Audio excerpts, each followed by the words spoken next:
ಸ್ನೇಹಿತರೆ, ದ್ವಿತೀಯ PUC ಪರೀಕ್ಷೆಯಲ್ಲಿ ಶಿವಮೊಗ್ಗದ ಓರ್ವ ವಿದ್ಯಾರ್ಥಿನಿ ಮಾಡಿರುವಂಥ ಸಾಧನೆ ಇದೆಯಲ್ಲ, ಅದು ಬಹಳಷ್ಟು ಹೆಮ್ಮೆ ತರುವಂಥ ವಿಚಾರ ಕಣ್ರಿ. ಈಗ ನೋಡಿ, ತಂದೆ ಪದವೀಧರ, ಗ್ರ್ಯಾಜುಯೇಟು, ಆದರೆ ಎಲ್ಲೂ ಕೂಡ ಕೆಲಸ ಸಿಗಲಿಲ್ಲ ಆತನಿಗೆ. ಆ ಕಾರಣಕ್ಕೋಸ್ಕರ ಅವರು ಮನೆ ಮನೆಗೆ ಬೆಡ್ಶೀಟನ್ನು ಮಾರಿ, ಮನೆ ಮನೆಗೆ ಮನೆಗಳಿಗೆ ತೆರಳಿ ಬೆಡ್ಶೀಟ್ಗಳನ್ನು ಮಾರಿ, ಅದ್ರ ಮೂಲಕ ಒಂದಷ್ಟು ಹನಿ ಹನಿಗೂಡಿದ ಹಳ್ಳ ಅಂತ ಹೇಳ್ತಾರಲ್ಲ, ಅದರಿಂದ ಬಂದಂಥ ಒಂದಷ್ಟು ಹಣವನ್ನು ಕೂಡಿಸಿಟ್ಟು ಇವತ್ತು ಮಗಳ ಒಂದು ಶೈಕ್ಷಣಿಕ ಬದುಕಿಗೆ ಒಂದು ಭದ್ರವಾದ ಅಸ್ಥಿವಾರನ್ನು ಹಾಕುವಂಥ ನಿಟ್ಟಿನಲ್ಲಿ ಕಾರಣವಾಗಿದ್ದಾರೆ. ನಿಜಕ್ಕೂ ಕೂಡ ಬೃಂದ ಅನ್ನುವಂಥ ವಿದ್ಯಾರ್ಥಿನಿ, ಆಕೆಯ ಸಾಧನೆ ನಿಜಕ್ಕೂ ಕೂಡ ಒಂದು ರೀತಿ ಬೆಕ್ಕಸ ಬೆರಗಾಗಿ ನೋಡುವಂಥ ಒಂದು ಸನ್ನಿವೇಶವನ್ನು ತಂದೊಡ್ಡಿದೆ. ತಂದೆ ಪರಶುರಾಮ್ ಅಂತ ಹೇಳಿ B.Ed ಮುಗಿಸಿರ್ತಾರೆ, ಆದರೆ ಮೊದಲೇ ಹೇಳಿದಂಗೆ ಕೆಲಸ ಸಿಗಲ್ಲ ಅಂದ ತಕ್ಷಣ ಕೈ ಚೆಲ್ಲಿ ಕುಳಿತುಕೊಳ್ಳೋದಕ್ಕಿಂತ ಜೀವನ ನಡೆಸ್ಬೇಕಲ್ಲ. ಆ ಕಾರಣಕ್ಕೋಸ್ಕರ ಅವರು ಅವಲಂಬಿಸಿದ್ದು ಬೆಡ್ಶೀಟ್ ವ್ಯಾಪಾರವನ್ನು. ಬೆಡ್ಶೀಟನ್ನು ಮಾರಿ ಅದರಿಂದ ಬಂದಂಥ ಹಣವನ್ನು ಕೂಡಿಟ್ಟು ಮಗಳು ಓದಬೇಕನ್ನೋ ಮಗಳಲ್ಲಿದ್ದಂಥ ಒಂದು ಹುಮ್ಮಸ್ಸನ್ನು ತಂದೆ ಗುರುತಿಸ್ತಾರೆ. ಮಗಳು ಕೂಡ ತಂದೆ ಪಡ್ತಿರುವಂಥ ಕಷ್ಟ, ಅದನ್ನು ತುಂಬ ಹತ್ತಿರದಿಂದ ಗಮನಿಸಿ, ಏನಾದರೂ ಅಪ್ಪ ಮಾಡ್ತಿರುವಂಥ ಕಷ್ಟ ಏನಿದೆ, ಪಡ್ತಿರುವಂಥ ಕಷ್ಟಕ್ಕೆ ನನ್ನ ಸಾಧನೆ ಮೂಲಕ ಒಂದು ಬೇಯನ್ನು ತಂದುಕೊಡ್ಬೇಕು, ಅಪ್ಪ ತಲೆ ಎತ್ಕೊಂಡು ಎದೆ ಉಬ್ಬಿಸಿ ನಡೆಯುವಂಥ ಪರಿಸ್ಥಿತಿ ನಿರ್ಮಾಣ ಆಗಬೇಕನ್ನುವಂಥ ಒಂದು ನಿಟ್ಟಿನಲ್ಲಿ ಬೃಂದ ಕೂಡ ಸಾಕಷ್ಟು ಓದಿನಲ್ಲಿ ತನ್ನನ್ನು ತೊಡಗಿಸ್ಕೊಳ್ತಾಳೆ. ಶಿವಮೊಗ್ಗದ DVS ಸ್ವತಂತ್ರ DVS independent college. DVS independent college ಏನು ಅಂತೀವಿ, ಅದ್ರ ಬಗ್ಗೆ ಯಾಕೆ ಹೇಳಬೇಕಾಗತ್ತೆ ಅಂತ ಹೇಳಿದ್ರೆ, PUCಯಲ್ಲಿ ಭಾಳಷ್ಟು ವರ್ಷಗಳಿಂದ ರ್ಯಾಂಕಿಂಗ್ ಸಿಸ್ಟಮ್ ಏನಿತ್ತು, ಅಂತಹ ರ್ಯಾಂಕ್ಗಳನ್ನು ಪಡೆದಂತಹ ಅತ್ಯದ್ಭುತ ಸಾಧಕರನ್ನು ಸೃಷ್ಟಿಸಿದಂಥ ಕಾರ್ಖಾನೆ ಅಂತಲೇ ನಾವು ಕನ್ಸಿಡರ್ ಮಾಡಬೇಕಾಗುತ್ತೆ ಶಿವಮೊಗ್ಗದ ಮಟ್ಟದಲ್ಲಿ. DVS ಓದಿದ್ರೆ ಸಾಕಪ್ಪ, ಅವ್ನು ಆತನಿಗೆ ಎಲ್ಲಿ ಬೇಕಾದ್ರೂ ಸೀಟ್ ಸಿಗುತ್ತೆ ಅನ್ನೋಂಥ ಸಿಚುವೇಷನನ್ನು ಕ್ರಿಯೇಟ್ ಮಾಡಿದಂಥ ಒಂದು ಹೆಗ್ಗಳಿಕೆ ಈ ಕಾಲೇಜಿಗಿದೆ. DVS ಸ್ವತಂತ್ರ ಪದವಿ ಪೂರ್ವ ಕಾಲೇಜಿನ ಬೃಂದ ಏನಿದ್ದಾಳೆ, ಕಲಾ ವಿಭಾಗದಲ್ಲಿ 590 ಅಂಕಗಳನ್ನು ಪಡೆದುಕೊಂಡಿದ್ದಾಳೆ. ಆ ಮೂಲಕ ಅತ್ಯದ್ಭುತವಾದ ಸಾಧನೆ ಮಾಡಿದ್ದಾಳೆ. 98.33 ಅಂಕಗಳನ್ನು ಪಡೆದುಕೊಂಡಿರುವಂಥ ಬೃಂದಾಳ ಈ ಸಾಧನೆ ಇವತ್ತು ತಂದೆ ಎದೆ ಉಬ್ಬಿಸ್ಕೊಂಡು, ತನ್ನ ಮಗಳ ಸಾಧನೆ ಆತನನ್ನು ಎದೆ ಉಬ್ಬಿಸ್ಕೊಂಡು ನಡೆದಾಡುವಂಥ ಪರಿಸ್ಥಿತಿಯನ್ನು ನಿರ್ಮಾಣ ಮಾಡಿದೆ. ತಂದೆ ಪಟ್ಟಂಥ ಶ್ರಮಕ್ಕೆ ನನ್ನ ಒಂದು ಸಾಧನೆಯ ಮೂಲಕ ಅಲ್ಪ ಮಟ್ಟಿಗಿನ ಕಾಣಿಕೆಯನ್ನು ಕೊಟ್ಟೆ ಅನ್ನುವಂಥ ತೃಪ್ತಿ ಕೂಡ ಬೃಂದಾಳಲ್ಲಿದೆ. ಹಾಗೆ ಈ ಬೃಂದಾಳಿಗೆ ಏನು ಆಸೆ ಅಂತ ಹೇಳಿದ್ರೆ, IAS ಅಧಿಕಾರಿ ಆಗಬೇಕು ಅನ್ನೋಂಥ ಆಸೆ ಇದೆ. ಇಷ್ಟೆಲ್ಲ ಸಾಧನೆ ಮಾಡಿರುವಂಥ ಬೃಂದ UPSC ಎಕ್ಸಾಮಲ್ಲೂ ಕೂಡ ಇದೇ ಒಂದು ಇದನ್ನು ಮುಂದುವರಿಸಿದ್ದೆ. ಅದರಲ್ಲಿ ಆಕೆ UPSCಯಲ್ಲಿ ಪಾಸಾಗಿ ಆಕೆಯ ನಿರೀಕ್ಷೆಯಂತೆ, ಆಕೆ ಕನಸಿನಂತೆ ಅವರು IAS ಅಧಿಕಾರಿ ಆಗೋದ್ರೊಳಗೆ ಯಾವುದೇ ರೀತಿಯ ಅನುಮಾನ ಇಲ್ಲ. ಆಕೆಯ ಮುಂದಿನ ಶೈಕ್ಷಣಿಕ ಭವಿಷ್ಯ ಮತ್ತು ಬದುಕಿಗೆ ನಮ್ಮ ಕಡೆಯಿಂದ ಒಂದು ಆಲ್ ದಿ ಬೆಸ್ಟ್. ಹಾಗೆಯೇ ಸ್ನೇಹಿತರೆ, ಸಾಕಷ್ಟು ಸಾಧಕ ಬದುಕಿನ ಹಿಂದೆಯೂ ಕೂಡ ಒಂದೊಂದು ಕಣ್ಣೀರ ಕಥೆ ಇದೆ ಕಂಡ್ರೆ. ಅದೇ ರೀತಿ ನೋಡಿ, ರೈತನ ಮಗಳು, ತುಂಬ ಬಡ ಕೃಷಿಕ ಕುಟುಂಬದ ಓರ್ವ ವಿದ್ಯಾರ್ಥಿನಿ, ವಿಜಯನಗರದ ಹುಡುಗಿ ಅರ್ಚನಾ ದೊಡ್ಡಮನಿ ಬಳಿಗಾನೂರು ಅನ್ನುವಂಥ ವಿದ್ಯಾರ್ಥಿ ಕಲಾ ವಿಭಾಗದಲ್ಲಿ 598 ಅಂಕಗಳನ್ನು ಪಡೆದುಕೊಂಡಿದ್ದಾರೆ. ವಿಜಯನಗರದ ಕೊಟ್ಟೂರು ಈ ರೀತಿ ಪ್ರತಿಭಾನ್ವಿತ ವಿದ್ಯಾರ್ಥಿಗಳನ್ನು ಪ್ರೊಡ್ಯೂಸ್ ಮಾಡುವಂಥ ಕಾರ್ಖಾನೆಯಾಗಿ ಇವತ್ತು ಗುರುತಿಸ್ಕೊಂಡಿದೆ. ನೀವು ಕಲಾ ವಿಭಾಗದಲ್ಲಿ ಯಾವುದಾದ್ರೂ ರ್ಯಾಂಕ್ ಬರುತ್ತೆ ಅಂದಾಗ ಫಸ್ಟು ಇವತ್ತು ಎಲ್ಲರೂ ಕೂಡ ಎಲ್ಲಾದರೂ ಯಾಕಡೆ ಒಂದು ಕಡೆ ತುಂಬ ಕುತೂಹಲದ ದೃಷ್ಟಿಯನ್ನು ಇಟ್ಕೊಂಡು ನೋಡ್ತಾರೆ ಅಂದರೆ ಅದು ಕೊಟ್ಟೂರಿನ ಕೊಟ್ಟೂರಿನ ಬಳಿ, ಅದರಲ್ಲೂ ಕೂಡ ಹಿಂದೂ ಕಾಲೇಜ್ ಇದೆಯಲ್ಲ, ಅದು ಒಳ್ಳೆ ಪ್ರತಿಭಾನ್ವಿತರನ್ನು ಪ್ರೊಡ್ಯೂಸ್ ಮಾಡುವಂಥ ಕಾರ್ಖಾನೆ ಅಂತ ನೀನು ಮೊದಲಿಗೆ ಹೇಳಿದ್ವಲ್ಲ, ಅಲ್ಲಿನ ಒಂದು ವಿದ್ಯಾರ್ಥಿಗಳಿಗೆ ಇವರ ರ್ಯಾಂಕ್ ಬಂದೇ ಬರುತ್ತೆ ಅನ್ನೋಂಥ ಒಂದು ಇದು ನಿರೀಕ್ಷೆ ಇತ್ತು. ಆ ಒಂದು ನಿರೀಕ್ಷೆಯನ್ನು ಈ ಬಾರಿ ಸಾಕಾರಗೊಳಿಸಿರುವಂಥ ವಿದ್ಯಾರ್ಥಿನಿ ಅರ್ಚನಾ ದೊಡ್ಡಮನಿ ಬಳಿಗಾನೂರು. ಪಾಪ ಆಕೆಯ ಕೌಟುಂಬಿಕ ಹಿನ್ನೆಲೆಯನ್ನು ಕೂಡ ತುಂಬ ಆರ್ಥಿಕವಾಗಿ ಸ್ಥಿತಿಗತಿಯಲ್ಲಿ ಇದ್ದಿದ್ದಲ್ಲ. ತಂದೆ ರೈತ ಹನುಮಂತಪ್ಪ, ತಾಯಿ ರೇಣುಕಮ್ಮ, 5 ಎಕರೆ ಜಮೀನಿದೆ.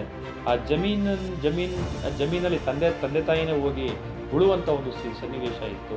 ಆರ್ಥಿಕವಾಗಿ ಅಷ್ಟೇನು ಸುಸ್ಥಿತಿಯಲ್ಲಿರುವಂಥ ಇದಲ್ಲ. ಯಾಕಂದರೆ ನೀವು ವಿಜಯನಗರ ಆ ಕಡೆ ಈ ಕಡೆ ಅಂಥ ಒಂದಷ್ಟು ಏರಿಯಾಗಳಲ್ಲಿ 100 ಎಕರೆ ಜಮೀನಿದ್ರು ಕೂಡ ಅಂಥ ಒಂದು ದೊಡ್ಡ ಮಟ್ಟದಲ್ಲಿ ಅವ್ರನ್ನ ಸ್ಥಿತಿವಂತರಂತೂ ನಾವು ಕನ್ಸಿಡರ್ ಮಾಡೋಕ್ಕಾಗಲ್ಲ.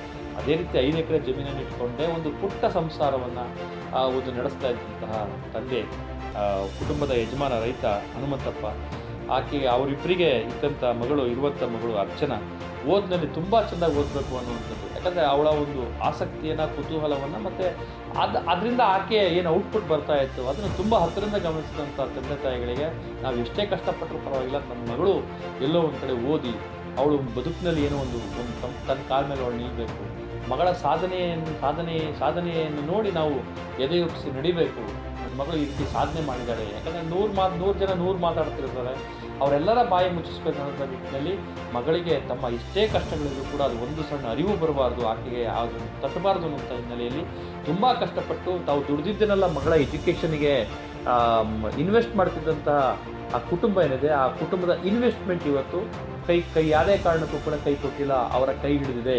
ಅದು ಯಾವ ರೀತಿ ಅಂದರೆ ಮಗಳ ಸಾಧನೆಯ ಮೂಲಕ 598 ಅಂಕಗಳನ್ನು ಪಡೆದುಕೊಳ್ಳೋದ್ರ ಮೂಲಕ ಅರ್ಚನಾ ಇವತ್ತು ರಾಜ್ಯಕ್ಕೆ ಕಲಾ ವಿಭಾಗದಲ್ಲಿ ಮೊದಲನೆಯ ರ್ಯಾಂಕನ್ನು ಪಡೆದುಕೊಳ್ಳೋದ್ರ ಮೂಲಕ ಒಂದು ದೊಡ್ಡ ಮಟ್ಟದ ಸಾಧನೆಯನ್ನು ಮಾಡಿದ್ದಾಳೆ. ಆಕೆಗಿರುವಂಥ ಕನಸು KS ಅಧಿಕಾರಿ ಆಗಬೇಕು ಅಂತ. ಕಲಾ ವಿಭಾಗದಲ್ಲಿ ಇಡೀ ರಾಜ್ಯಕ್ಕೆ ಫಸ್ಟ್ ರ್ಯಾಂಕ್ ಬಂದಿರುವಂಥವರು ವಿದ್ಯಾರ್ಥಿನಿ KS ಆಫೀಸರ್ ಆಗೋದು ದೊಡ್ಡ ವಿಚಾರ ಏನಲ್ಲ. ಆದರೆ ಅದು ಕೂಡ KS ಅನ್ನುವಂಥದ್ದು ಕೂಡ ಸಾಕಷ್ಟು ಆ ಒಂದು ಯಶಸ್ಸು ಕೂಡ ಸಾಕಷ್ಟು ಇದನ್ನು ಕೂಡ PUC ಇಷ್ಟೆಲ್ಲ ಮಾಡಿರುವಂಥ ವಿದ್ಯಾರ್ಥಿನಿ ಅದು ಕೂಡ ಮಾಡ್ತಾಳೆ ಮಾಡ್ತಾಳೆ ಅನ್ನುವಂಥ ಆತ್ಮವಿಶ್ವಾಸ ಎಲ್ಲದರಲ್ಲೂ ಕೂಡ ಇದೆ. ಇವತ್ತು ರಾಜ್ಯದಲ್ಲಿ ಇವತ್ತು KS ಅಧಿಕಾರಿಗಳಿದ್ರೂ ಕೂಡ ಪ್ರಾಂಪ್ಟ್ ಆಗಿರುವಂಥ KS ಅಧಿಕಾರಿಗಳ ಒಂದು ಕೊರತೆ ತೀವ್ರವಾಗಿರುವಂಥ ಸಂದರ್ಭದಲ್ಲಿ ಆ ಕೊರತೆಯನ್ನು ನೀಗಿಸುವಂಥ ನಿಟ್ಟಿನಲ್ಲಿ ಅರ್ಚನಾ ಹೊರಹೊಮ್ಮಲಿ, ಆಕೆ ಅತ್ಯುತ್ತಮವಾದ KS ಅಧಿಕಾರಿ ಆಗಲಿ, ರಾಜ್ಯಕ್ಕೆ ಆಕೆಯ ಸೇವೆ ದೊರೆಯುವಂತಾಗಲಿ ಅನ್ನೋಂಥದ್ದು ನಮ್ಮೆಲ್ಲರ ಹಾರೈಕೆ. ಇನ್ನು ಅಕೌಂಟೆಂಟ್ ಮಗಳು ಅದು ಮೊದಲೇ ಹೇಳಿದ್ವಿ ಅದು ಬಿಟ್ಟು ಆಮೇಲೆ ಸೃಷ್ಟಿ. ಮತ್ತು ಇನ್ನೊಂದು ಪ್ರಮುಖವಾಗಿ ದ್ವಿತೀಯ PUC ಪರೀಕ್ಷೆಯ ಕಲಾ ವಿಭಾಗದಲ್ಲಿ ಸಣ್ಣ ಹೋಟೆಲ್ ನಡೆಸುವಂಥ ಓರ್ವ ಕುಟುಂಬದ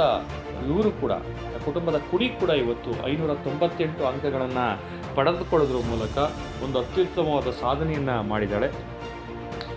ಸೃಷ್ಟಿ ಮಲ್ಲಿನಾಥ ಕಲಬುರಗಿಯ ವಿದ್ಯಾರ್ಥಿನಿ ಈಕೆ ದ್ವಿತೀಯ PUC ಪರೀಕ್ಷೆಯ ಫಲಿತಾಂಶದಲ್ಲಿ 598 ಅಂಕಗಳನ್ನು ಪಡೆದುಕೊಂಡಿದ್ದಾಳೆ. ಹೈದರಾಬಾದ್ ಕರ್ನಾಟಕ ಶಿಕ್ಷಣ ಸಂಸ್ಥೆಯ VG ಮಹಿಳಾ ಪದವಿ ಪೂರ್ವ ಕಾಲೇಜಿನ ವಿದ್ಯಾರ್ಥಿನಿ ಈಕೆ ಇರುವಂಥದ್ದು ಗಾಜಿಪುರ ಬಡಾವಣೆಯಲ್ಲಿ. ತಂದೆ ಮಲ್ಲಿನಾಥ ರಿಂಗ್ ರಸ್ತೆಯಲ್ಲಿ ಒಂದು ಸಣ್ಣ ಹೋಟೆಲನ್ನು ನಡೆಸ್ತಾ ಇದ್ದಾರೆ. ತಾಯಿ ಟೈಲರಿಂಗ್ ಕೆಲಸವನ್ನು ಮಾಡ್ಕೊಳ್ತಾ ಇದ್ದಾರೆ. ತಂದೆ ಆ ಹೋಟೆಲಿಂದ ಬರ್ತಿದ್ದಂಥ ಹಣನೂ ಕಮ್ಮಿ, ಅದ್ರ ಜೊತೆಗೆ ಟೈಲರಿಂಗ್ ಮಾಡ್ತಿದ್ದಂಥ ಬರ್ತಿದ್ದಂಥ ಹಣನೂ ಕಮ್ಮಿ.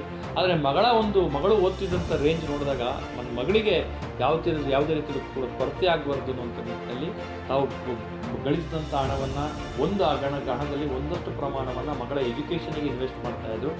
ಆ ತಂದೆ ತಾಯಿಗಳ ಕಷ್ಟವನ್ನು ನೋಡಿದಂಥ ವಿದ್ಯಾರ್ಥಿನಿಗೆ ಎಲ್ಲೋ ಒಂದು ಕಡೆ ನಾನು ಕೂಡ ನನ್ನ ಸಾಧನೆಯ ಮೂಲಕ ಒಂದಷ್ಟು ಅವರಿಗೆ ಬೆಲೆ ತಂದು ಕೊಡಬೇಕು, ಅವರಿಗೊಂದು ನೆಲೆ ತಂದು ಕೊಡಬೇಕು, ಅವ್ರಿಗೆ ಸಮಾಜದಲ್ಲಿ ನನ್ನ ಮೂಲಕ ತಂದೆ ತಾಯಿಗಳಿಗೆ ಒಂದು ಎದೆ ಇಬ್ಬಿಸ್ಕೊಂಡು ಓಡಾಡುವಂಥ ಸ್ಥಿತಿ ನಿರ್ಮಾಣ ಆಗಬೇಕು ಅನ್ನೋಂಥ ನಿಟ್ಟಿನಲ್ಲಿ ದಿನದ 24 ಗಂಟೆಯಲ್ಲಿ ಸಾಕಷ್ಟು ಟೈಮನ್ನು ತನ್ನ ಸ್ಟಡೀಸ್ಗಂತಲೇ ಮೀಸಲಾಗಿಟ್ಟಿದ್ದು. ಆಕೆಯ ಒಂದು ಪರಿಶ್ರಮ ಎಲ್ಲೋ ಒಂದು ಕಡೆ ಆಕೆಗೆ ಕೈ ಹಿಡಿದಿದೆ. ಆಕೆ ಇದಕ್ಕಿಂತ ಟ್ಯೂಷನ್ಗಳಿಗೆ ಹೋಗೋದಕ್ಕಿಂತ ಕಾಲೇಜಲ್ಲಿ ಹೇಳ್ಕೊಟ್ಟಂತನ್ನೇ ಅದಕ್ಕೇ ಹೆಚ್ಚು ಕಾನ್ಸಂಟ್ರೇಟ್ ಮಾಡೋದ ಹಿನ್ನೆಲೆಯಲ್ಲಿ ಆಕೆ 598 ಅಂಕಗಳನ್ನು ಪಡೆದುಕೊಳ್ಳೋದ್ರ ಮೂಲಕ ಕುಟುಂಬದ ತಂದೆ ತಾಯಿಗಳ ತಲೆಯನ್ನು ಎತ್ಕೊಂಡು ಓಡಾಡುವಂಥ ಮತ್ತು ಹೆಮ್ಮೆ ಅಭಿಮಾನದಿಂದ ಮಾತನಾಡುವಂಥ ಸ್ಥಿತಿಯನ್ನು ನಿರ್ಮಿಸಿದ್ದಾಳೆ. ಈ ವಿದ್ಯಾರ್ಥಿಯ ಕನಸು ಏನು ಅಂತ ಹೇಳಿದ್ರೆ, ನಾನು UPSC ಪರೀಕ್ಷೆಯಲ್ಲಿ ಪಾಸ್ ಆಗಿ ಒಬ್ಬ ಅತ್ಯುತ್ತಮವಾದ IAS ಅಧಿಕಾರಿ ಆಗಬೇಕನ್ನುವಂಥ ಒಂದು ಕನಸನ್ನು ಇಟ್ಕೊಂಡಿದ್ದಾಳೆ. ಆ ಒಂದು ಕನಸು ಈಡೇರಲಿ ಅನ್ನುವಂಥದ್ದು ನಮ್ಮ ಆರೈಕೆ. ಇನ್ನೊಂದು ನೋಡಿ, ತುಂಬ ಇಂಪಾರ್ಟೆಂಟ್ ಆದ ಸ್ಟೋರಿ ಎಲ್ಲಿಂದ ಬರ್ತಾ ಇದೆ ಅಂತಂದರೆ ಶಿರ್ಸಿಯಲ್ಲಿ ಸಾಕಷ್ಟು ಶಿರ್ಸಿ ಹೆಂಗಿದೆ ಅಂತ ಹೇಳಿದ್ರೆ ಭೌಗೋಳಿಕವಾಗಿ ಅಲ್ಲಿರುವಂಥ ಕುಟುಂಬಗಳು ಅಷ್ಟು ಆರ್ಥಿಕವಾಗಿ ಸುಸ್ಥಿತಿಯಲ್ಲಿ ಇದ್ದಿದ್ರೂ ಕೂಡ ಸಾಧಕರಿಗೇನು ಕೊರತೆ ಇಲ್ಲ. ಅಂಥದ್ದೇ ಮತ್ತೊಂದು ಸಾಧಕರ ಕತೆ ಎಲ್ಲಿಂದ ಬರ್ತಾ ಇದೆ ಅಂತ ಹೇಳಿದ್ರೆ, ಕೂಲಿ ದಂಪತಿಯ ಬದುಕಿನಲ್ಲಿ ಬೆಳದಿಂಗಳಾಗಿ ಬೆಳಗಿದಂತಹ ಚಂದ್ರಕಲಾ ಎನ್ನುವಂಥ ವಿದ್ಯಾರ್ಥಿನಿಯ ಸಾಧನೆ ನಿಜಕ್ಕೂ ಕೂಡ ನಿಬ್ಬೆರಗಾಗಿಸುವಂಥ ಮಟ್ಟದಲ್ಲಿದೆ ಕಂಡ್ರೆ. ತಂದೆ ತಾಯಿ ಇಬ್ಬರೂ ಕೂಡ ಕೂಲಿ ಕೆಲಸ ಮಾಡುವಂಥವರು. ಮಾರಿಕಾಂಬಾ ಸರ್ಕಾರಿ ಪದವಿ ಪೂರ್ವ ಕಾಲೇಜಲ್ಲಿ ಓದ್ತಾ ಇದ್ದಂಥ ಚಂದ್ರಕಲಾ PUC ಪರೀಕ್ಷೆಯೊಳಗಡೆ 600ಕ್ಕೆ 585 ಅಂಕಗಳನ್ನು ಪಡೆದುಕೊಳ್ಳೋದ್ರ ಮೂಲಕ ಒಂದು ಸಾಧನೆಯನ್ನು ಮಾಡಿದ್ದಾಳೆ. ದಿನಂಪ್ರತಿ ನೋಡಿ, ಆಕೆ ಇದ್ದಂಥದ್ದು ಮನೆಯನ್ನು ನರೇಬೈಲು ವಡಸಲ ಮನೆ ಅನ್ನುವಂಥ ಊರಿನಲ್ಲಿ ಆ ಒಂದು ಸಣ್ಣ ಗ್ರಾಮದಲ್ಲಿ ಆಕೆ ಮನೆ ಇತ್ತು. ಮನೆಯಿಂದ ಕಾಲೇಜಿಗೆ ದಿನಂಪ್ರತಿ 1.5 ರಿಂದ 2 ಕಿಲೋಮೀಟರ್ ನಡಿಬೇಕಾದಂಥ ಪರಿಸ್ಥಿತಿ ಇತ್ತು. ಆದರೂ ಕೂಡ ಅದು ಯಾವುದಕ್ಕೂ ಕೂಡ ತಲೆ ಕೆಡಿಸ್ಕೊಳ್ಳೋದು, ಏನಾದರೂ ಸಾಧನೆ ಮಾಡಬೇಕು ಅನ್ನೋಂಥ ನಿಟ್ಟಿನಲ್ಲಿ ಆಕೆ ತಂದೆ ತಾಯಿಗಳ ಕಷ್ಟನೂ ಕೂಡ ನೋಡ್ತಾ ಇದ್ದು, ದಿನಕ್ಕೆ ಅವ್ರಿಗೆ ಏನಾದರೂ ದುಡ್ಕೊಂಬಂದರೆ ಅವತ್ತಿನ ತುತ್ತು ಚೀಲ ತುಂಬುವಂಥ ಸ್ಥಿತಿ ಇತ್ತು. ಇದೆಲ್ಲವನ್ನ ಗಮನಿಸಿದಂಥ ಚಂದ್ರಕಲಾ ತನ್ನ ಒಂದು ಎಲ್ಲ ಎಫರ್ಟನ್ನು ಹಾಕಿ ಇವತ್ತು 585 ಅಂಕಗಳನ್ನು ಪಡೆದುಕೊಳ್ಳೋದ್ರ ಮೂಲಕ ಒಂದು ಅತ್ಯುತ್ತಮವಾದ ಸಾಧನೆಯನ್ನು ಮಾಡಿದ್ದಾರೆ. ತಂದೆ ತಾಯಿಗಳು, ಬಡ ಕೂಲಿ ಕುಟುಂಬದ ತಂದೆ ತಾಯಿಗಳು ಇವತ್ತು ಹೆಮ್ಮೆಯಿಂದ ಮಾತನಾಡುವಂಥ ಸ್ಥಿತಿಯನ್ನು ನಿರ್ಮಿಸಿದಾಳೆ ಅಂತ ಹೇಳೋದು ಕಡಿಮೆ ಮಾತೇನಲ್ಲ. ಇಂಥ ಒಂದು ಅತ್ಯುತ್ತಮವಾದ ಸಾಧನೆ ಮಾಡಿರುವಂಥ ವಿದ್ಯಾರ್ಥಿನಿಗೆ IAS ಅಥವಾ KS ಅಧಿಕಾರಿ ಆಗಬೇಕನ್ನೋಂಥ ಕನಸಿದೆ. ಆ ಕನಸು ಈಡೇರಲಿ ಅನ್ನುವಂಥದ್ದು ನಮ್ಮ ಆರೈಕೆ. ಹೀಗೆ ಇದು ಕೆಲವು ಸ್ಟೋರಿಗಳು ಮಾತ್ರ ಸ್ನೇಹಿತರೆ. ಈ ರೀತಿಯಾದಂಥ ಸಾಕಷ್ಟು ಸ್ಟೋರಿಗಳು ಪತ್ರಿಕೆಗಳಲ್ಲಿ ನೋಡಿದಾಗ, ಮಾಧ್ಯಮಗಳಲ್ಲಿ ನೋಡಿದಾಗ ನಮ್ಮ ಗಮನಕ್ಕೆ ಬರುತ್ತೆ. ಪ್ರತಿ ಸ್ಟೋರಿ ಹಿಂದುಗಡೆನೂ ಕೂಡ ಒಂದು ಶ್ರಮ ಇದೆ, ಒಂದು ಕನಸಿದೆ, ಒಂದು ತಪಸ್ಸಿದೆ. ಕೇವಲ ಮೊದಲೇ ಹೇಳಿದಂಗೆ ಕಲಾಂರವರ ಮಾತು ಯಾಕೆ ಅಷ್ಟು ಅರ್ಥಪೂರ್ಣವಾಗಿದೆ ಅಂತ ಹೇಳಿದಾಗ, ಅಷ್ಟು ಅರ್ಥಗರ್ಭಿತವಾಗಿದೆ, ಅಷ್ಟು ಇದ್ರಾಗಿದೆ ಅಂತ ಹೇಳಿದ್ರೆ, ಕನಸು ಹೌದ್ರಿ, ಕನಸು ಕಾಣೋದು ದೊಡ್ಡದಲ್ಲ. ಆ ಕನಸುಗಳು ಕೆಲವರು ಕನಸು ಕಂಡುಬಿಟ್ಟು ಅದು ಸಾಕಾರ ಆಗೋದಕ್ಕೆ ಸಾಧ್ಯ ಇಲ್ಲ ಬಿಡಪ್ಪ ಅನ್ನುವಂಥ ನಿಟ್ಟಿನಲ್ಲಿ ನೆಗ್ಲೆಕ್ಟ್ ಮಾಡಿಬಿಡ್ತಾರೆ. ಆದರೆ ಕಲಾಂರವ್ರು ಹೇಳಿರೋ ಪ್ರಕಾರ ನೀನು ಕನಸು ಕಾಣು, ಸುಮ್ಮನೆ ಟೈಮ್ ಪಾಸಿಗೆ ಕನಸು ಕಾಣಬೇಡ. ಹಗಲಲ್ಲಿ ಕಾಣುವಂಥ ಕನಸನ್ನು ಕಾಣಬೇಡ. ಕನಸು ಯಾವ ರೀತಿ ಇರಬೇಕು, ಒಂದು ಸಾಧನೆಗೆ ನಿನ್ನನ್ನು ನಿರಂತರವಾಗಿ ಎಡೆಬಿಡದೆ, ನಿನ್ನ ಎಷ್ಟೇ ಕಷ್ಟಗಳಿರಲಿ, ಎಷ್ಟೇ ತೊಂದರೆಗಳಿರಲಿ, ಆ ಗಮ್ಯವನ್ನು ನೀನು ತಲುಪಲೇಬೇಕು ಅನ್ನುವಂಥ ಒಂದು ಛಲವನ್ನು ಇಟ್ಕೊಳ್ಳೋದಕ್ಕೆ ಬೇಕಾದಂಥ ಒಂದು ಇದನ್ನು, ಆತ್ಮವಿಶ್ವಾಸವನ್ನು, ತುಡಿತವನ್ನು ನಿನ್ನಲ್ಲಿ ತಂದುಕೊಡುವಂಥ ಕನಸನ್ನು ನೀನು ಕಾಣಬೇಕನ್ನುವಂಥ ಒಂದು ಮಾತನ್ನು ಹೇಳ್ತಾರೆ. ಬಹುಶಃ ಅಬ್ದುಲ್ ಕಲಾಂರವರು ಹೇಳಿದಂಥ ಈ ಕನಸು ಅವರ ಒಂದು ಅನುಭವದ ಅಂತೇಳಿ ಜೀವನಾನುಭವದ ಮೂಲಕ ಬಂದಿರುವಂಥ ಕನಸಾಗಿರ್ಬೋದು. ಅದೇ ಇಂತಹ ಹತ್ತಾರು ಸ್ಟೋರಿಗಳು ನಾವು ನೋಡೋದಕ್ಕೆ ಸಿಗ್ತವೆ.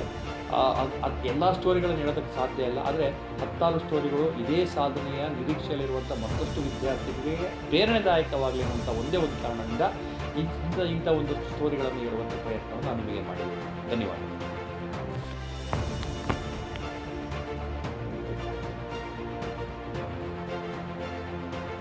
ಹಾಗೆಯೇ ಸ್ನೇಹಿತರೆ, ಇನ್ನೋರ್ವ ಪ್ರತಿಭಾನ್ವಿತ ವಿದ್ಯಾರ್ಥಿನ ಸಾಧನೆ ಬಗ್ಗೆನೂ ಕೂಡ ಹೇಳಬೇಕಾಗುತ್ತೆ. ಆಕೆಯ ಹೆಸರು ಬಂದು ಸಂಗೀತ ಗಾಢಾದರ. 98.83% ಪಡೆದು ಆಕೆ ಒಬ್ಬ ಸಾಧಕಿಯಾಗಿ ಹೊರಹೊಮ್ಮಿದ್ದಾಳೆ. ಈ ಓರ್ವ ವಿದ್ಯಾರ್ಥಿನಿಯ ಸಾಧನೆಯೂ ಕೂಡ ಅತ್ಯದ್ಭುತವಾಗಿದೆ. ಆಕೆ ಹಿನ್ನೆಲೆಯೂ ಕೂಡ ಪ್ರತಿಯೊಬ್ಬರಿಗೂ ಕೂಡ ಇನ್ಸ್ಪೈರ್ ಆಗುವಂಥ ಒಂದು ಕಥೆ ಇದು. ತೇರದಾಳ ಪಟ್ಟಣದ JV ಮಂಡಳ ಸ್ವತಂತ್ರ PU ಕಾಲೇಜಿನ ವಿದ್ಯಾರ್ಥಿನಿ ಆಕೆ. ಗೋಲಬಾವಿ ಅನ್ನುವಂಥದ್ದು ಆಕೆಯ ಗ್ರಾಮ. ತುಂಬ ಬಡ ಕುಟುಂಬ, ಹೇಳ್ಕೊಳ್ಳುವಂಥಷ್ಟು ಸ್ಥಿತಿವಂತರಲ್ಲ. ತಂದೆ ಮಾರುತಿ ಮತ್ತು ತಾಯಿ ಇಂದ್ರವ್ವ ಪ್ರತಿದಿನ ಅವರು ಕೂಲಿ ಮಾಡಿ ಜೀವನ ನಡೆಸಬೇಕು. ಕೂಲಿ ಮಾಡದೇ ಇದ್ದರೆ ಯಾವುದೇ ರೀತಿಯಾದಂಥ ಮನೆಗೆ ಬೇಕಾದಂಥ ದಿನಸಿಗಳಾಗಲಿ ಅಥವಾ ಮಕ್ಕಳಿಗೆ ಬೇಕಾದಂಥ ಒಂದಷ್ಟು ಸಂಪನ್ಮೂಲಗಳಿದೆ. ಆ ಸಂಪನ್ಮೂಲಗಳು ತಂದೆ ತಾಯಿ ದುಡಿದ್ರೇ ಸಿಗುವಂಥ ಪರಿಸ್ಥಿತಿ ಇತ್ತು. ಮನೆಯ ಪರಿಸ್ಥಿತಿ ಇದ್ದರೂ ಕೂಡ ತಂದೆ ತಾಯಿಗಳು, ಬಡ ಕೂಲಿ ಕುಟುಂಬದ ಕೂಲಿ ಮಾಡ್ತಿರುವಂಥ ದಂಪತಿಗಳು ಮಗಳ ಎಜುಕೇಷನ್ಗೆ ಆಕೆಯ ತರಬೇತಿಗೆ ಯಾವುದೇ ರೀತಿಯಲ್ಲೂ ತೊಂದರೆ ಆಗಿರೋ ರೀತಿಯಲ್ಲಿ ತಮ್ಮ ಎಷ್ಟೇ ಕಷ್ಟ ಇದ್ದರೂ ಕೂಡ ಆಕೆಗೆ ಎಲ್ಲ ರೀತಿಯಾದಂಥ ವ್ಯವಸ್ಥೆಯನ್ನು ಮಾಡಿಕೊಡ್ತಾಯಿದ್ರು. ಮಗಳು ಕೂಡ ಓದ್ತಿರುವಂಥ ಸಂದರ್ಭದಲ್ಲೇ ತಂದೆ ತಾಯಿ ಪಡ್ತಿರುವಂಥ ಕಷ್ಟವನ್ನು ತುಂಬ ಹತ್ತಿರದಿಂದ ನೋಡಿದಂಥವ್ರು.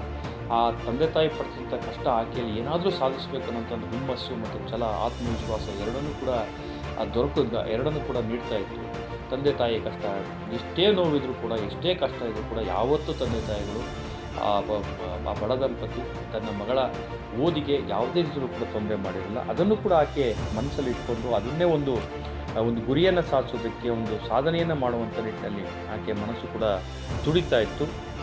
ಅದೆಲ್ಲದರ ಫಲವಾಗಿ ಆಕೆ ಬರೆದಂಥ ಎಕ್ಸಾಮ್ನಲ್ಲಿ 600 ಅಂಕಗಳ ಪೈಕಿ 593 ಅಂಕವನ್ನು ಪಡೆದುಕೊಳ್ಳೋದ್ರ ಮೂಲಕ, ಅಂದರೆ ಶೇಕಡ 98.83 ಅಂಕಗಳನ್ನು ಪಡೆದುಕೊಳ್ಳೋದ್ರ ಮೂಲಕ ಕಾಲೇಜಿಗೆ ಪ್ರಥಮ ರ್ಯಾಂಕ್ ಗಳಿಸಿದ್ದಾಳೆ.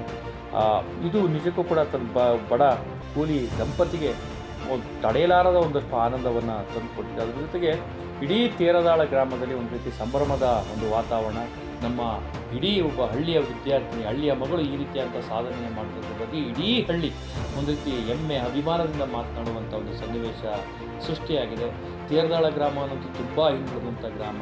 ಅಂಥ ಒಂದು ಗ್ರಾಮದಲ್ಲಿ ಒಂದು ಗ್ರಾಮವನ್ನು ಇಡೀ ರಾಜ್ಯ ತನ್ನತ್ತ ನೋಡುವಂತೆ ಮಾಡಿದಂತಹ ಆ ವಿದ್ಯಾರ್ಥಿನಿಯ ಆ ಒಂದು ಸಾಧನೆಗೆ ದೊಡ್ಡ ಮಟ್ಟದ ಶ್ಲಾಘನೆ ವ್ಯಕ್ತವಾಗ್ತಾ ಇದೆ. ಬಡ ದಂಪತಿಯ ಕೂಲಿ ಮಾಡ್ತಿದ್ದಂಥ ದಂಪತಿಯ ಪುತ್ರಿಯಾಗಿ ಇಂಥ ಒಂದು ಸಾಧನೆ ಮಾಡಿರುವಂಥ ಸಂಗೀತಾಳ ಕನಸೇನು ಅಂತ ಹೇಳಿದ್ರೆ, ನಾನು ಚಾರ್ಟೆಡ್ ಅಕೌಂಟೆಂಟ್ ಆಗಬೇಕು, ತಂದೆ ತಾಯಿಗಳನ್ನು ತುಂಬ ಚೆಂದ ನೋಡ್ಕೋಬೇಕು, ಅದ್ರ ಜೊತೆ ಇನ್ನೂ ತುಂಬ ದೊಡ್ಡ ಮಟ್ಟದ ಸಾಧನೆ ಮಾಡಬೇಕು ಅಂತ ಕನಸನ್ನು ಇಟ್ಕೊಂಡಿದ್ದಾಳೆ. ಈ ವಿದ್ಯಾರ್ಥಿನಿಯ ಒಂದು ಸಾಧನೆ ಇದೆಯಲ್ಲ, ತುಂಬ ಆರ್ಥಿಕವಾಗಿ ಹಿಂದುಳಿದಿರುವಂಥ, ಆರ್ಥಿಕವಾಗಿ ತುಂಬ ಕೆಳಮಟ್ಟದಲ್ಲಿರುವಂಥ ಸಾಕಷ್ಟು ವಿದ್ಯಾರ್ಥಿಗಳಿಗೆ ಏನೋ ಸಾಧಿಸಬೇಕನ್ನುವಂಥ ಒಂದು ಉಮೇದಿನಲ್ಲಿರುವಂಥ ವಿದ್ಯಾರ್ಥಿಗಳಿಗೆ ಒಂದು ಪ್ರೇರಣೆಯಾಗುವಂಥ ಒಂದು ಕಥೆ ಇದೆ. ಸಂಗೀತಳ ಒಂದು ಕಥೆ ಇದೆಯಲ್ಲ, ಅದು ಪ್ರೇರಣೆಯಾಗುವಂಥ ಕಥೆ. ಇಂಥ ಒಂದು ಅತ್ಯದ್ಭುತವಾದ ಸಾಧನೆ ಮಾಡಿರುವಂಥ ಸಂಗೀತಾಳ ಈ ಒಂದು ಸಾಧನೆ ಏನಿದೆ, ಆ ಒಂದು ಸಾಧನೆ ತೇರದಾಳ ಗ್ರಾಮದಲ್ಲಿ ಇನ್ನಷ್ಟು ಪ್ರತಿಭಾನ್ವಿತ ವಿದ್ಯಾರ್ಥಿ ಸಮೂಹವನ್ನು ಸೃಷ್ಟಿಸೋದಕ್ಕೆ ಕಾರಣ ಆಗಲಿ ಅನ್ನುವಂಥ ಒಂದು ನಿಟ್ಟಿನಲ್ಲಿ ನಾವು ಆಕೆಯ ಈ ಸಾಧನೆ ಇದೆಯಲ್ಲ, ಆ ಸಾಧನೆಗೆ ನಮ್ಮದು ಕೂಡ ಒಂದು ಹ್ಯಾಟ್ಸ್ ಆಫ್. ಅದ್ರ ಜೊತೆಗೆ ಆಕೆ ಏನು ಒಬ್ಬ ಅತ್ಯುತ್ತಮವಾದಂಥ ಚಾರ್ಟರ್ಡ್ ಅಕೌಂಟೆಂಟ್ ಆಗಬೇಕು ಅನ್ನೋಂಥ ಕನಸನ್ನು ಇಟ್ಕೊಂಡಿದ್ದಾಳೆ. ಆ ಕನಸು ಈಡೇರಲಿ ಅನ್ನುವಂಥದ್ದು ನಮ್ಮ ಆಶಯ ಕೂಡ.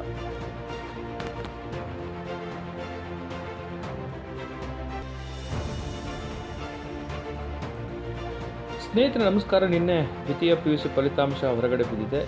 ಖುದ್ದು ಸಚಿವ ಮಧು ಬಂಗಾರಪ್ಪ ಅವರು ಹೇಳುವಂತೆ ಇದು ರಾಜ್ಯದ PUCಯ ಶೈಕ್ಷಣಿಕ ಇತಿಹಾಸದಲ್ಲೇ ಹಿಂದೆಂದೂ ಕಂಡು ಕೇಳದ ರೀತಿಯಲ್ಲಿ ಹೊರಬಿದ್ದಿರುವಂಥ ಅತ್ಯುತ್ತಮವಾದಂಥ ಫಲಿತಾಂಶವನ್ನು ಮಾತನಾಡಿದ್ದಾರೆ.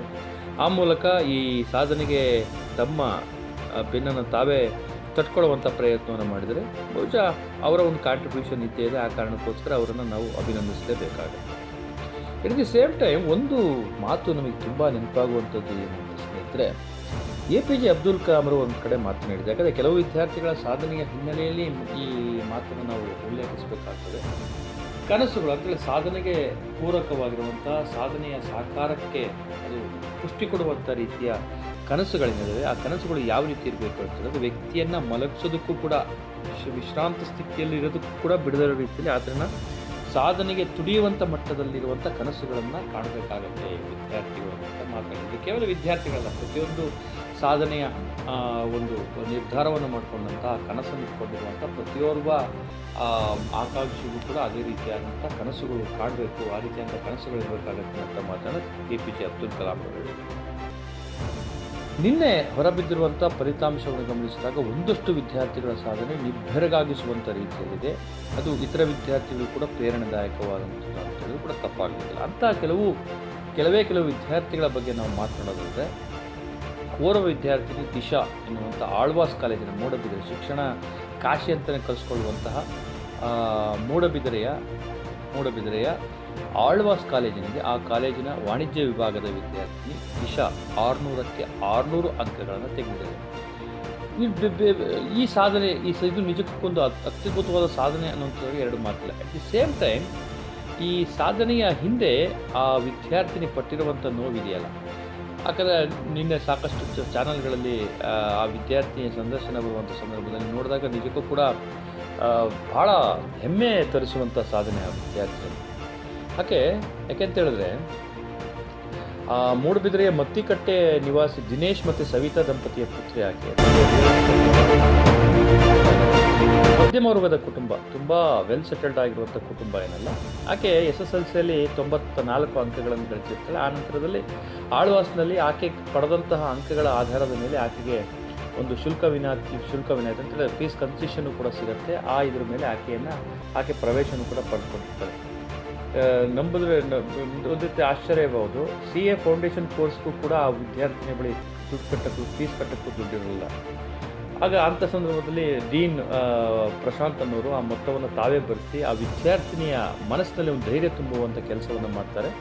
ಆ ಧೈರ್ಯ ತುಂಬುವಂಥ ಕೆಲಸ ಮಾಡಿದ ಪರಿಣಾಮವಾಗಿ ಆ ವಿದ್ಯಾರ್ಥಿನಿ ಪ್ರತಿಯೊಂದು ಹಂತಗಳಲ್ಲೂ ಕೂಡ ಒಂದೊಂದೇ ಮೆಟ್ಟಿಲುಗಳನ್ನು ಏರ್ತಾ ಇವತ್ತು ರಾಜ್ಯದಲ್ಲೇ ವಾಣಿಜ್ಯ ವಿಭಾಗದಲ್ಲಿ 600ಕ್ಕೆ 600 ಅಂಕಗಳನ್ನು ತೆಗೆಯೋದ್ರ ಮೂಲಕ ಆ ಸಾಧನೆಯ ಒಂದು ಅತ್ಯದ್ಭುತವಾದ ಸಾಧನೆ ಮಾಡಿದ್ದಾಳೆ. ಭಾಳ ಬೇಜಾರು ವಿಚಾರ ಅಂತ ಹೇಳಿದ್ರೆ, ಆ ವಿದ್ಯಾರ್ಥಿನಿ ಹೇಳ್ಬೇಕಾರೆ ನಾನಿವತ್ತು ಸಾಧನೆ ಮಾಡಿದ್ದೀನಿ, ಆದರೆ ಸಾಧನೆ ನೋಡೋದಕ್ಕೆ ನಮ್ಮ ಅಮ್ಮನೇ ಇಲ್ಲ ಅನ್ನೋಂಥ ಮಾತನ್ನು ಹೇಳುವಂಥ ಸಂದರ್ಭದಲ್ಲಿ ನಿಜಕ್ಕೂ ಕೂಡ ಒಂದು ರೀತಿ ಕಣ್ಣಾಲಿಗಳು ತುಂಬ ಬರ್ತಾ ಇದ್ವಿ. ಯಾಕಂದರೆ ಗಣಿತ ಪರೀಕ್ಷೆ ಹೀಗೆ ಗಣಿತ ಪರೀಕ್ಷೆಯ ತಯಾರಿಲಿರುವಂಥ ಸಂದರ್ಭದಲ್ಲಿ ತಾಯಿ ಇದ್ದಕ್ಕಿದ್ದಂಗೆ ಮನೆಯಲ್ಲಿ ಕುಸಿದು ಬಿದ್ದು ಆಸ್ಪತ್ರೆಗೆ ದಾಖಲಾಗ್ತಾರೆ. ಎಕ್ಸಾಮು ಇರುವಂಥ ಟೈಮಲ್ಲಿ ಆಗಿರೋದ್ರಿಂದಾಗಿ ತಂದೆ ತಂಗಿ ಅವರೆಲ್ಲರೂ ಕೂಡ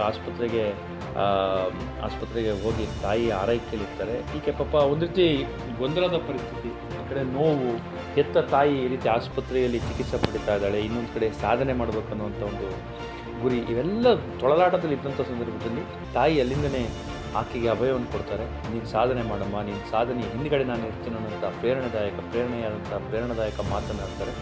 ಅದರಿಂದ ಇನ್ಸ್ಪೈರ್ ಆದಂಥ ಹುಡುಗಿ ಎಲ್ಲಿ ಕೂತ್ಕೊಂಡವಳು ತಯಾರಿ ಮಾಡೋದು, ಫ್ಲಾಟ್ನ ಸೆಕ್ಯೂರಿಟಿ ಗಾರ್ಡ್ನ ಮನೆಯಲ್ಲಿ ಕುಳಿತು ಪರೀಕ್ಷೆ ಬರೀತಾಳೆ. ಬರೆದಾದ್ಮೇಲೆ ಆಕೆ ಗಣಿತ ಪರೀಕ್ಷೆ ಮುಗಿಸಿ ಇನ್ನೇನು ಹಿಂದಿ ಪರೀಕ್ಷೆ ಬರೆಯುವಂಥ ಸನ್ನಾಹದಲ್ಲಿದ್ದಂಥ ಸಂದರ್ಭದಲ್ಲಿ ತಾಯಿ ನಿಧನಳಾಗ್ತಾಳೆ ಅಂತ ಸುದ್ದಿ ಹೊರಗಡೆ ಬರುತ್ತೆ. ಎಂಥ ಒಂದು ನೋವು ನೋಡಿ, ಎಂಥ ಒಂದು ಆಘಾತ ಹುಡುಗಿಗೆ. ಒಂದು ರೀತಿ ತಾಯಿ ಅಗಲಿರುವಂಥ ನೋವು, ಇನ್ನೊಂದು ಕಡೆ ಎಕ್ಸಾಮನ್ನು ಗುರಿಯನ್ನು ಸಾಧಿಸ್ಬೇಕನ್ನುವಂಥ ಒಂದು ಹುಮ್ಮಸ್ಸು. ಈ ತೊಳಲಾಟದಲ್ಲಿ ಆ ವಿದ್ಯಾರ್ಥಿನಿ ತುಂಬ ನೋವಿನಲ್ಲೇ ಎಕ್ಸಾಮ್ ಬರೀತಾಳೆ. ಎಕ್ಸಾಮ್ ಬರೆದು ಅಂತಿಮವಾಗಿ ಆಕೆ ಇಡೀ ರಾಜ್ಯಕ್ಕೆ ವಾಣಿಜ್ಯ ವಿಭಾಗದಲ್ಲಿ ಟಾಪರ್ ಅನ್ನಿಸ್ಕೊಳ್ತಾಳೆ. ಆ ವಿದ್ಯಾರ್ಥಿನಿ ಹೇಳ್ತಾ ಇದ್ದರು, ಇವತ್ತು ನನ್ನನ್ನು ಈ ಮಟ್ಟದಲ್ಲಿ ಬೆಳೆಸೋದಕ್ಕೆ ಕಾರಣವಾದಂಥ, ನನ್ನ ಈ ಮಟ್ಟದ ಸಾಧನೆಗೆ ಕಾರಣವಾದಂಥ ನನ್ನ ಅಮ್ಮನೇ ಇವತ್ತು ಇಲ್ಲ ಅಂತ ಆ ಕೇಳುವಂಥ ಸಂದರ್ಭದಲ್ಲಿ ನಿಜಕ್ಕೂ ಕೂಡ ಎಂಥವರ ಮನಸ್ಸು ಕೂಡ ತುಂಬಿ ಬರ್ತಾ ಇತ್ತು. ಇದು ದಿಶಾ ಅನ್ನುವಂಥ ವಿದ್ಯಾರ್ಥಿನಿ. ಯಾಕೆ CA ವಾಣಿಜ್ಯ ವಿಭಾಗ ಆಗಿರೋದ್ರಿಂದ ಚಾರ್ಟೆಡ್ ಅಕೌಂಟೆಂಟ್ ಪರೀಕ್ಷೆ ಬರೆದು ಒಬ್ಬ ಅತ್ಯುತ್ತಮವಾದಂತಹ ಚಾರ್ಟೆಡ್ ಅಕೌಂಟೆಂಟ್ ಆಗಬೇಕು ಅನ್ನುವಂಥ ಒಂದು ಗುರಿಯನ್ನು ಇಟ್ಕೊಂಡಿದ್ದಾಳೆ. ಈ ಹಿನ್ನೆಲೆಯಲ್ಲಿ ಆಕೆಗೆ ಒಂದು ಆಲ್ ದಿ ಬೆಸ್ಟ್ ಅನ್ನು ಕೂಡ ಹೇಳಬೇಕಾಗುತ್ತೆ.